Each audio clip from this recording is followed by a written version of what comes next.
NMMS परीक्षा 2023 19 नवंबर 2023 को जो NMMS परीक्षा का पेपर होने वाला है क्लास 8 के लिए, उसके लिए विज्ञान के आपके 35 प्रश्न पूछे जाएंगे। और इस वीडियो में हम विज्ञान के आपको अति महत्वपूर्ण प्रश्न, मोस्ट इंपॉर्टेंट क्वेश्चन जो आपके 19 नवंबर के पेपर में आने वाले हैं, उसके लिए काफ़ी इंपॉर्टेंट क्वेश्चन आपको इसमें बताने वाले हैं। वीडियो को शुरू से अंत तक देखना ताकि आपको 19 नवंबर के पेपर में काफ़ी फ़ायदा मिलेगा। और PDF आप ऐप के ऊपर मिल जाएगी, ऐप को डाउनलोड कर लेना। आपका पेपर होने के बाद में आप अपना पेपर मुझे इस नंबर पे भेज देना, मैं उसका जो वीडियो सोल्यूशन सबसे पहले अपलोड कर दूंगा आपके लिए। तो वीडियो को शुरू से अंत तक देखना ताकि आपको पूरा फ़ायदा मिल सके। आइए वीडियो को शुरू करते हैं। और काफ़ी इंपॉर्टेंट क्वेश्चन है सारे के सारे। जो ये वीडियो पूरा देखेगा उसको विज्ञान के 35 में से 35 प्रश्न आपके निश्चित रूप से सही होंगे। आइए वीडियो को शुरू करते हैं। इसका पहला प्रश्न देखते हैं, प्राकृतिक रेशे का सही युग्म कौन सा है? इसमें से कौन सी रेशा ऐसा है जो प्राकृतिक है? तो इसका जो करेक्ट आंसर है वो आपके ऑप्शन नंबर स हो जाएगा, रुई और जूट। ये रुई और जूट दोनों प्राकृतिक है। ये रुई का मतलब ये कपास है, जूट ये दोनों आपके प्राकृतिक रेशों के उदाहरण हैं। बाकी ये रेयान, नाइलॉन, डेक्रोन ये सभी कृत्रिम रेशे के उदाहरण हैं। टेरिकोट किन दो रेशों से मिलकर बना होता है? तो टेरिकोट जो है वो टेरिलिन और कपास से मिलकर बना होता है। ठीक है, इसका आंसर हो जाएगा आपके टेरिलिन और कपास। प्रेशर कुकर का हत्ता किस प्रकार की प्लास्टिक का बना होता है? तो इसका आंसर हो जाएगा आपके बेकेलाइट। प्रेशर कुकर का जो हत्ता है वो आपके बेकेलाइट का बना होता है। इसका करेक्ट आंसर हो जाएगा आपके बेकेलाइट। अगला प्रश्न आपके छठा, घड़ी साज घड़ी सुधारने में कौन सा लेंस का उपयोग करता है? उत्तल लेंस, अवतल और उत्तल दोनों, या इनमें से कोई नहीं। तो इसका जो करेक्ट आंसर है वो आपके ऑप्शन नंबर 1 हो जाएगा, उत्तल लेंस का उपयोग करता है। उत्तल लेंस में जो छोटी वस्तुएं वो बड़ी दिखाई देती हैं, जबकि आपका जो गाड़ी के जो साइड ग्लास होता है, पीछे के जो दृश्य देखने के लिए जो गाड़ी के साइड में जो कांच होता है, उसमें आपके उत्तल दर्पण होता है। याद रखना, उत्तल दर्पण होता है। और उत्तल दर्पण में बड़ी वस्तुएं छोटी दिखाई देती हैं, जबकि उत्तल लेंस में छोटी वस्तुएं बड़ी दिखाई देती हैं। और गाड़ी की हेडलाइट में आपके अवतल दर्पण का उपयोग किया जाता है। अगला प्रश्न है, रमेश की दादी को न तो पास की वस्तु साफ दिखाई देती है, न ही उसको दूर की वस्तु साफ दिखाई देती है। उसे किस प्रकार का दृष्टि दोष है? तो इसका आंसर हो जाएगा आपके जरा दृष्टि दोष। अगला प्रश्न है, चित्र को देखकर आपको बताना है कि वायुमंडल में सबसे अधिक मात्रा में कौन सी गैस पाई जाती है? वेरी मोस्ट इंपोर्टेंट क्वेश्चन है ये कि वायुमंडल में सबसे ज़्यादा गैस कौन सी पाई जाती है? तो इसमें नाइट्रोजन गैस पाई जाती है। इसका आंसर हो जाएगा आपकी नाइट्रोजन। आपको परसेंटेज पूछ ले कि नाइट्रोजन कितना परसेंट पाई जाती है, तो 78% पाई जाती है। और बाकी की जो 21% है वो आपकी ऑक्सीजन पाई जाती है, और अन्य गैसें आपके 0.033% पाई जाती हैं। अगर आप इसके टेस्ट देना चाहते हैं तो पेपर के, तो आप टेस्ट के लिंक भी दे रखे हैं आपको, ताकि आपको पूरा फ़ायदा मिल सके। और ये 10 नंबर के जो क्वेश्चन में आपको दे रखा है कि ये जो चित्र है वो कौन सी प्राकृतिक घटना को दर्शाता है? ये कीप नुमा जो बादलों की जैसे आकृति बन रही है, इसको टॉर्नेडो कहते हैं। कीप के आकार के जो बादल होते हैं उसको क्या कहते हैं? टॉर्नेडो कहते हैं। टॉर्नेडो इस प्रकार का होता है। आप इसको अच्छी प्रकार से याद कर लेना। इसका 10वें का जो करेक्ट आंसर हो आपके कीप के आकार के टॉर्नेडो, इसका सही उत्तर हो जाएगा। अगला प्रश्न है, जंतु कोशिका में कौन सा कोशिकांग नहीं पाया जाता है? तो जंतु कोशिका में ये हरित लवक नहीं पाए जाते हैं। हरित लवक जो है वो आपके पादप कोशिका में पाया जाता है। जंतु कोशिका में जो माइटोकॉन्ड्रिया होता है, इसको कोशिका का शक्ति ग्रह कहते हैं, इसको कोशिका का बिजली ग्रह कहा जाता है, पावर हाउस कहते हैं। तो इसको अच्छी प्रकार से आपको याद करना है, हरित लवक। और पेड़ पौधों का जो पत्तियों का रंग होता है वो हरित लवक के कारण ही होता है। राजस्थान का प्रसिद्ध व्यंजन दाल बाटी, इनमें से कौन से भोजन का अवयव क्रमशः है? तो दाल बाटी में कौन सा अवयव होता है भोजन के? तो इसमें आपके प्रोटीन और कार्बोहाइड्रेट होता है। भोजन के उच्च रेशे रफेज प्राप्त करने के लिए किसका सेवन करना चाहिए? तो छिलके वाली दाल, आटे का चोकर और छिलके सहित फली, उपरोक्त सभी का सेवन करना चाहिए। अगला प्रश्न है 18वां, शामू के हाथ में अचानक कांच का गिलास गिर गया और टुकड़े टुकड़े हो गए। यह कांच का कौन सा गुणधर्म है? आघातवर्धनीयता, तन्यता, भंगुरता या मुलायम? तो देखो, अगर किसी वस्तु को हम जमीन पे पटकते हैं, उसके टुकड़े टुकड़े हो जाते हैं, तो उसमें भंगुरपन पाया जाता है। तो इसका आंसर हो जाएगा आपके भंगुरता। जबकि आघातवर्धनीयता में उसको पीट पीट कर हम चादर बना सकते हैं। तन्य में हम उसको लंबा खींच के तार बना सकते हैं। और कुछ धातुएं ऐसी होती है जो मुलायम होती है, उनको हम चाकू से काट सकते हैं। उसके लिए आपको याद करना है NaK। Na में सोडियम और K मतलब पोटेशियम अच्छी प्रकार से याद होने चाहिए। सोडियम को आपको पता होना चाहिए कि मिट्टी के तेल में, केरोसिन में रखा जाता है, और सोडियम और पोटेशियम को चाकू से काटा जा सकता है। एक ऐसी भी धातु होती है जो द्रव अवस्था में पाई जाती है। उस द्रव अवस्था में जो धातु पाई जाती है उसका नाम है पारा। पारा को अंग्रेजी में मरकरी के रूप में इसको प्रतीक चिन्ह Hg से दर्शाया जाता है। अगला प्रश्न है, इनमें से कौन सा अंडज जंतुओं का समूह है, यानी कि वे कौन से जंतु जो सभी अंडे देने का कार्य करते हैं। तो इसका जो 19वें क्वेश्चन का जो करेक्ट आंसर है आपके ऑप्शन नंबर ब हो जाएगा, मैना, छिपकली और मेंढक। देखो मैना, छिपकली और मेंढक ये तीनों ही अंडे देने का कार्य करते हैं। मेंढक जो है इसमें बाह्य निषेचन पाया जाता है। मोस्ट इंपॉर्टेंट क्वेश्चन है, बाह्य निषेचन किस में पाया जाता है, तो बाह्य निषेचन मेंढक में पाया जाता है। इसके अलावा मछली में भी बाह्य निषेचन पाया जाता है। नेक्स्ट क्वेश्चन है, कौन सी अधातु विद्युत और ऊष्मा दोनों की सुचालक होती है। एक ऐसी अधातु है जो विद्युत की और ऊष्मा की सुचालक होती है, ये ग्रेफाइट होती है। करेक्ट आंसर हो जाएगा इसमें ग्रेफाइट। ग्रेफाइट कार्बन का एक अपरूप होता है और इसमें ये विद्युत की सुचालक होती है, इसमें करंट आता है। पेंसिल के अंदर जो लीड होती है वो आपकी ग्रेफाइट ही होती है, इसको अच्छी प्रकार से याद रखना है। सोनू ने अपना स्वेटर जैसे ही उतारा उसके बाल खड़े हो गए, ऐसा किस बल के प्रभाव के कारण हुआ है। तो ये जो होता है वो स्थिर विद्युत प्रभाव के कारण होता है। जैसे अपन अपने बालों में स्केल या फिर पेन घुमा के हम कागज़ के टुकड़े के पास में ले जाते हैं तो उसके टुकड़े उसके चिपक जाते हैं, तो ये स्थिर विद्युत बल के कारण होता है। हमारी आँख में कौन सा लेंस होता है, मोस्ट इंपॉर्टेंट क्वेश्चन है। हमारी आँख में जो उत्तल लेंस होता है, ऐसा लेंस जो बीच में से पतला और किनारों से मोटा होता है, उसको कौन सा लेंस कहते हैं, तो उसको कहा जाता है अवतल लेंस कहा जाता है। नेक्स्ट क्वेश्चन है, निषेचन के पश्चात बना युग्मनज होता है। तो निषेचन के पश्चात जो बना युग्मनज होता है वह द्विगुणित होता है, इसमें 2 गुणा से आगे चलते रहते हैं। अनिल आलू की कलिकाओं को काट कर जमीन में बो दिए है, आलू की खेती करने के लिए किस विधि का प्रयोग कर रहा है। तो आलू में क्या होता है, कायिक जनन पाया जाता है। आलू में कौन सा जनन पाया जाता है, कायिक जनन पाया जाता है। इसमें पौधे के बीज के अलावा किसी भी भाग से नया पौधा तैयार करते हैं उसको कायिक जनन कहते हैं। जब भी मनुष्य में जो लैंगिक जनन पाया जाता है। कॉलम 1 को कॉलम 2 से मिलान करना है, इसमें कौन किससे मैच कर रहा है। तो इसका जो करेक्ट आंसर आपके फर्स्ट ऑप्शन हो जाएगा। खंडन जो होता है, जिनकी विखंडन जो होता है वो स्पाइरोगोयरम में होता है। मुकुलन जो होता है वो यीस्ट में होता है। अनिषेचन जनन केले में होता है और लैंगिक जनन सरसों में होता है। अगला प्रश्न है फिर आपके, मधुमेह रोग के लिए उत्तरदायी ग्रंथि कौन सी है। तो अग्न्याशय ग्रंथि है, ये इंसुलिन हार्मोन स्रावित होता है, इससे अग्न्याशय ग्रंथि से इंसुलिन हार्मोन स्रावित होता है और ये इंसुलिन की कमी से हमें मधुमेह रोग होता है जिसको हम डायबिटीज़ कहते हैं। जबकि अवट्टु जो ग्रंथि है इससे ये आयोडीन की मात्रा को नियंत्रित करती हैं और इसकी कमी से गलगन रोग होता है जिससे गला फूल जाता है, लटक जाता है, सूज जाता है। और मानव शरीर की सबसे बड़ी ग्रंथि है यकृत, और जबकि पीयूष ग्रंथि को मास्टर ग्रंथि कहा जाता है। ये सभी ग्रंथियों को नियंत्रित करने का कार्य करती है। अगला प्रश्न आपके 33 नंबर है, इसमें से सेल का सांकेतिक चित्र कौन सा है। तो ये जो निशान है वो आपके सेल का है, बड़ा प्लस का होता है और छोटा माइनस का होता है। अगर सेल कई सारे सेल एक साथ मिल जाते हैं ऐसे तो उसको कहा जाता है बैटरी। इसको क्या कहते हैं, इसको बैटरी कहा जाता है। ये जो निशान है वो बैटरी का है, जबकि ये जो निशान है वो सेल का है। एक सेल का निशान है ये, अधिक सेल होने पर ये बैटरी बन जाती है। थर्मामीटर में कौन सा चमकीला पदार्थ भरा होता है, तो ये पारा होता है। और पारा एक ऐसी धातु है जो द्रव अवस्था में पाई जाती है।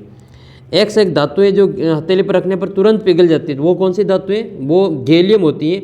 गैलियम बहुत ही गलनांक बहुत कम होता है, ये बहुत ही कम तापमान पर यानी कि हथेली पर रख देते तो भी पिघल जाती है, एक ऐसी धातु होती है। जबकि एक ऐसी धातु है जो द्रव अवस्था में पाई जाती है वो पारा है।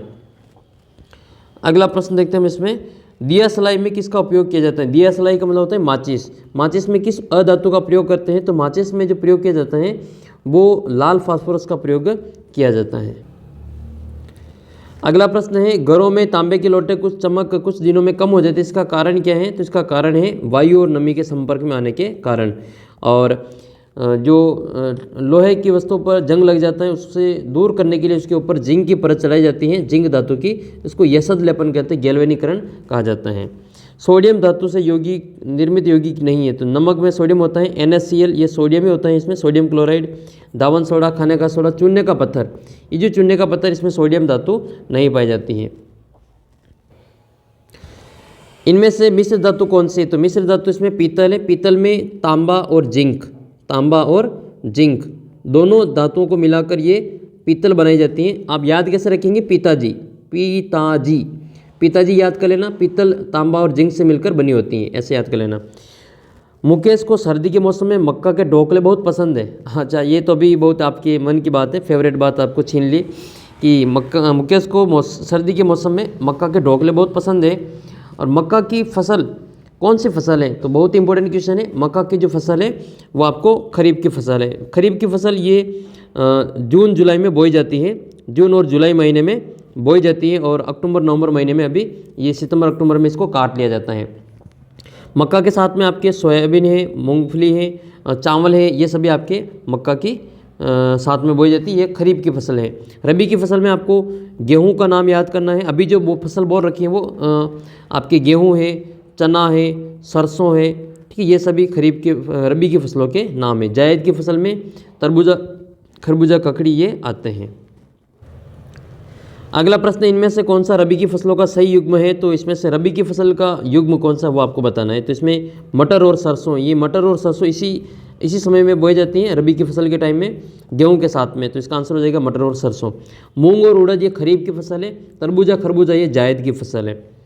पालक की सब्जी में पौधे की किस भाग का उपयोग होता है, तो पालक की सब्जी में पौधे का जो पत्ता होता है उसका प्रयोग किया जाता है। मोस्ट इंपोर्टेंट क्वेश्चन है, पत्ते का उपयोग करते हैं। जबकि आलू जो होता है, आलू ये तना होता है, आलू पौधे का क्या होता है, तना होता है। और गाजर और मूली ये पौधे की जड़ होती है। ये क्या होती है, पौधे की जड़ होती है। आपको अच्छी प्रकार से याद कर लेना है। नेक्स्ट है, इनमें से कौन सा स्वपोषी पादप है। 47 नंबर क्वेश्चन है, कौन सा स्वपोषी पादप है, तो बरगद जो है स्वपोषी पादप है। अमर बेल जो है वो परजीवी होता है, ये दूसरे पौधों पर आश्रित होता है, इसको परजीवी कहा जाता है। ड्रोसेरा ये कीट भक्षी पादप है। ड्रोसेरा यूट्रिकुलेरिया पिक्चर पादप के रूप में इसको जाना जाता है। ये कीड़े मकोड़े को खाने का कार्य करता है। प्रकाश संश्लेषण क्रिया के लिए आवश्यक तत्व कौन सा है, तो क्लोरोफिल, प्रकाश और कार्बन डाइऑक्साइड, तो ये सभी आवश्यक है। और उपरोक्त सभी इसका उत्तर हो जाएगा। क्लोरोफिल के कारण ही पेड़ पौधों का जो पत्तियों का रंग है वो हरा होता है। गोबर पर उगने वाले छत्रक किस प्रकार के पादप हैं, तो गोबर के ऊपर जो छत्रक उगते हैं वो किस प्रकार के पादप हैं, तो वो आपके मृतजीवी पादप हैं। कीट भक्षी पादपों का आपको इसमें सही युग्म बताने की, कीट भक्षी पादप कौन से हैं, तो इसमें से करेक्ट आंसर हो जाएगा आपके ड्रोसेरा और गठपर्णी। सहतूत किस प्रकार का फल है, तो सहतूत इसमें आंसर हो जाएगा आपके संग्रहित फल है। अगला प्रश्न है, सर्दी खांसी जुकाम आपको मुंह पर खांसते समय रुमाल रखने के लिए क्यों कहा जाता है, क्योंकि सर्दी खांसी और जुकाम ये जो अभी हाल ही में जो रोग होते हैं ये सभी संक्रामक रोग है, यानी कि एक व्यक्ति से दूसरे व्यक्ति में फैल जाते हैं, तो इसलिए इसको आपको अच्छी प्रकार से याद कर लेना है। नेक्स्ट है, टूथपेस्ट बनाने में किस सूक्ष्म जीव का उपयोग करते हैं, तो टूथपेस्ट बनाने में जिस सूक्ष्म जीव का उपयोग किया जाता है वो है जेंथोमोनास कैम्पेस्टिस्ट। अगला प्रश्न है, तालाब के किनारे हरे रंग के फिसलनदार काई पाई जाती हैं, यह किस प्रकार का सूक्ष्म जीव है, तो ये शैवाल होते हैं। क्या होते हैं, वो शैवाल होते हैं। दस्त लगने पर डॉक्टर ORS का घोल देता है, तो उस ORS का घोल का पूरा नाम क्या है, तो ORS का जो पूरा नाम होता है ये होता है ओरल रिहाइड्रेशन सॉल्यूशन। भारत का प्रथम कृत्रिम उपग्रह कौन सा है, तो इसका आंसर हो जाएगा आपके आर्यभट्ट। दही जमने की प्रक्रिया में कौन सा सूक्ष्म जीव उपयोगी है, तो दूध को दही में बदलने का जो कार्य है वो लैक्टोबैसिलस करता है। शानू को नींबू की शिकंजी पीने से उसके कौन से विटामिन की प्राप्ति होगी, तो नींबू में कौन सा विटामिन पाया जाता है, तो खट्टे फल जितने भी हैं उन सभी में विटामिन सी पाया जाता है। और विटामिन सी की कमी से जो रोग होता है वो स्कर्वी रोग होता है। कौन सा रोग होता है, स्कर्वी रोग होता है। विटामिन डी की कमी से जो रोग होता है उसको रिकेट्स रोग कहते हैं। और विटामिन बी से बेरी रोग होता है। और विटामिन ए की कमी से रत्नतोदी रोग होता है। कौन सा रोग होता है, नाइट ब्लाइंडनेस, इसमें व्यक्ति को रात के समय दिखना कम हो जाता है। प्रसून के पैरों की हड्डियां मुड़ गई हैं, घुटने पास आ गए, बताइए किस विटामिन की कमी है, उसको विटामिन डी की कमी है। इसमें इसको सूखा रोग भी कहते हैं विटामिन डी को। इसमें व्यक्ति के घुटने पास आ जाते हैं, घुटने टकराने लगते हैं। खून की कमी को पूरा करने के लिए कौन सा भोज्य पदार्थ सही है, तो खून की कमी अगर इसमें आपके आयरन की कमी हो जाती है तो एनीमिया रोग होता है, इसमें व्यक्ति के खून की कमी हो जाती है। तो इसमें आपको पालक, चुकंदर और अनार का सेवन करना चाहिए जिससे कि ये खून की कमी को पूरा किया जा सके। अगला प्रश्न है, दही से मक्खन निकालने के लिए किस विधि का प्रयोग करते हैं, तो उसके लिए हम अपकेंद्रण विधि का प्रयोग किया जाता है। कचरे के ढेर से लोहे के टुकड़े को अलग करने के लिए जो चुंबकीय पृथक्करण विधि का प्रयोग किया जाता है। घरों में एयर कंडीशनर और रेफ्रिजरेटर में भरी जाने वाली ओजोन गैस जो ओजोन परत को क्षति पहुंचाती है उसका नाम आपको बताना है। यानी कि अपने जो फ्रीज में और एसी में जो गैस होती है वो कौन सी होती हैं, जो ओजोन परत को नुकसान पहुंचाती हैं। तो इसका जो सही उत्तर है वो आपकी हो जाएगा CFC। इसका पूरा नाम होता है क्लोरोफ्लोरोकार्बन। जबकि LPG जो होती है वो अपने घर के सिलेंडर में काम भरी होती है और ये घरेलू ईंधन के रूप में काम में लिया जाता है। इसका पूरा नाम होता है लिक्विड पेट्रोलियम गैस। CNG का पूरा नाम ये कंप्रेस्ड नेचुरल गैस होता है। ये अपने जो कम प्रदूषण वाली गैस होती हैं और इसको गाड़ी में वाहन के रूप में वाहनों में इसको भरा जाता है। अगला प्रश्न है, प्रसिद्ध स्मारक ताजमहल के क्षेत्र में मोटर वाहनों से शीशा रहित पेट्रोल का उपयोग किया जाता है, इसका कारण क्या है? तो इसका कारण है एक तो वायु प्रदूषण को कम करने के लिए, ताजमहल को संशोधित होने से बचाने के लिए, श्वास संबंधी रोगों से बचाने के लिए और उपरोक्त सभी। तो इसका उत्तर हो जाएगा आपके उपरोक्त सभी। देखो ताजमहल का रंग है वो सफ़ेद है, सफ़ेद संगमरमर से बना हुआ है, मार्बल से, लेकिन इसका रंग है जो धीरे धीरे पीला पड़ रहा है। इसका कारण है अम्ल वर्षा। वायु प्रदूषण के कारण ये अम्ल वर्षा होती है और इससे जो ताजमहल है वो संक्षारित हो रहा है। पर्यावरण प्रदूषण में पृथ्वी के तापमान में निरंतर वृद्धि हो रही है, इसको किस नाम से जाना जाता है? तो इसको ग्लोबल वार्मिंग, विश्व उष्णन के नाम में जाना जाता है। अम्ल वर्षा एक प्रकार का वायु प्रदूषण है जो कि दो तत्वों के ऑक्साइड से वातावरण की नमी में संपर्क में आने से होता है। तो वो जो दोनों तत्व हैं वो कौन से हैं वो आपको बताना है। तो इसमें होता है एक तो सल्फर और एक नाइट्रोजन। कौन सी हरित गृह गैस नहीं है? इसमें से कौन सी हरित गृह गैस नहीं है? तो इसका आंसर हो जाएगा आपकी नाइट्रोजन। कोयल की ध्वनि कोय की ध्वनि से अधिक मधुर लगती है, इसका कारण क्या है? तो देखो इसका कारण ये कि कोयल की ध्वनि का तारतव्य कोय की ध्वनि के तारतव्य से अधिक होता है। दिए गए चित्र में परावर्तन की घटना को दर्शाए गए हैं, तो इसमें अभिलंब है। तो अभिलंब जो है वो ये जो O से C है वो अभिलंब है। ये A से O की जो किरण है वो आपतित किरण कहलाती है। O से B की जो किरण है वो परावर्तित किरण है। ये कोण I बनता है यहाँ पे। अभिलंब और आपतित किरण के बीच में जो कोण है वो आपतन कोण होता है और अभिलंब और ये परावर्तन के बीच का जो किरण है उसके बीच का जो कोण है उसको परावर्तन कोण कहते हैं। आपतन कोण और परावर्तन कोण का मान बराबर होता है। अगर आपतन कोण का मान 40 डिग्री है तो परावर्तन कोण का मान भी 40 डिग्री होता है। ये परावर्तन के लिए लागू होता है। कोण I बराबर कोण R होता है, ये परावर्तन के लिए लागू होता है। प्रश्न संख्या 76 में दिए गए किरण चित्र में, इस चित्र में आपतन कोण का मान 60 डिग्री है तो परावर्तन कोण का मान देखो आगे क्वेश्चन ये, तो आपतन कोण का मान 60 है तो परावर्तन कोण का मान भी कितना होगा? 60 डिग्री ही होगा। अगला प्रश्न आपकी ये, इसमें ये पूछा गया है कि टेलीफोन कार्य करता है, तो टेलीफोन जो कार्य करता है वो विद्युत धारा के चुंबकीय प्रभाव पर कार्य करता है। और विद्युत धारा के चुंबकीय प्रभाव की खोज किसने की थी? मोस्ट इंपॉर्टेंट क्वेश्चन है ये। विद्युत धारा के चुंबकीय प्रभाव की जो खोज की थी वो ओरेस्टेड के द्वारा की गई थी। नेक्स्ट क्वेश्चन है, विद्युत धारा का ऊष्मीय प्रभाव का उदाहरण है। ऊष्मीय प्रभाव को मतलब करंट देने पर वो गर्म हो जाता है। तो ये करंट देने पर गर्म कौन होता है? एक तो विद्युत हीटर और एक विद्युत प्रेस। ये दोनों ही विद्युत धारा के ऊष्मीय प्रभाव पर आधारित हैं। इसका उत्तर होगा अ और ब दोनों। निम्न में से किस प्रबलता की ध्वनि कर्णप्रिय होती है, इनकी कान सुनने में अच्छा लगता है? तो ये 50 डेसिबल तक की जो ध्वनि है वो कर्णप्रिय होती है। इसके अलावा जो ध्वनि की प्रबलता है वो किस पर निर्भर करती है? तो ध्वनि की जो प्रबलता है वो आयाम पर निर्भर करती है। अपने जो मानव के जो कान है वो 20 हर्ज से लगाकर 20,000 हर्ज तक, या फिर इसको 20 किलो हर्ज भी कहा जाता है। 20 किलो हर्ज की जो ध्वनि है वो आसानी से सुन सकता है। नेक्स्ट क्वेश्चन है, ढोलक के पर्दे की तुलना कान के किस भाग से करना उचित है? तो इसका जो आंसर है वो हो जाएगा आपके कर्णपटल से।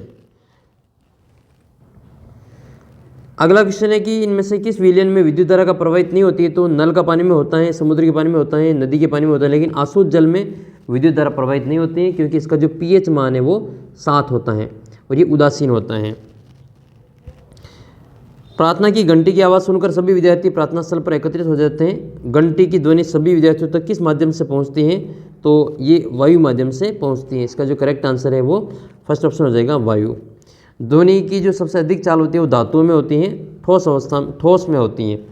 घरों में उपयोग आने वाले स्टील के बर्तन में सामान्यतः जंग नहीं लगती। इसका कारण क्या है? ये मिश्र धातु से बने होते हैं। ठीक है, ये स्टेनलेस स्टील होती हैं जिसमें निकल और क्रोमियम मिलाया जाता है, तो ये स्टील बनती है जिसमें जंग नहीं लगती है। अगला प्रश्न आपके ये, इनमें से कौन सी धातु अधिक अभिक्रियाशील है? इनमें से कौन सी धातु ऐसी जो सबसे ज़्यादा क्रियाशील है? तो इसका आंसर हो जाएगा आपके ऑप्शन नंबर फर्स्ट सोडियम। देखो सोडियम का जो लिखा जाता है वो Na से लिखा जाता है। ये बहुत क्रियाशील धातु है, इसको मिट्टी के तेल में यानी कि केरोसिन में रखा जाता है। जबकि पारा जो है वो द्रव धातु है, द्रव अवस्था में पाया जाता है। तापमापी में इसको काम, थर्मामीटर में इसको काम में लिया जाता है।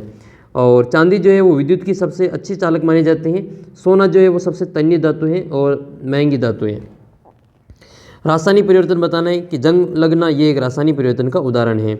बर्फ़ का जमना, कागज़ का काटना और शक्कर का पानी में घुलना ये सभी भौतिक परिवर्तन के उदाहरण हैं। नेक्स्ट क्वेश्चन है, मनुष्य में पाए जाने वाले 4 प्रकार के रुधिर वर्ग की खोज किसने की थी? तो रुधिर वर्ग की खोज की थी कार्ल स्टेनर ने। इन्होंने 4 प्रकार के वर्गों में इसको बांटा था, O, A, B और AB। ये 4 प्रकार के वर्ग हैं। इसमें से जो O है वो सर्वदाता, ये सभी को दे सकता है। AB सर्वग्राही, ये सभी से खून ले सकता है। आनुवंशिकता का जनक ग्रेगर जॉन मेंडल को कहा जाता है। रुधिर O में पाया जाने वाला एंटीजन कौन सा है? तो रुधिर O में जो एंटीजन पाया जाता है उसका नाम है कि रुधिर O में कोई भी एंटीजन नहीं पाया जाता है। सार्वत्रिक दाता रुधिर समूह कौन सा है? तो O सबको खून दे सकता है।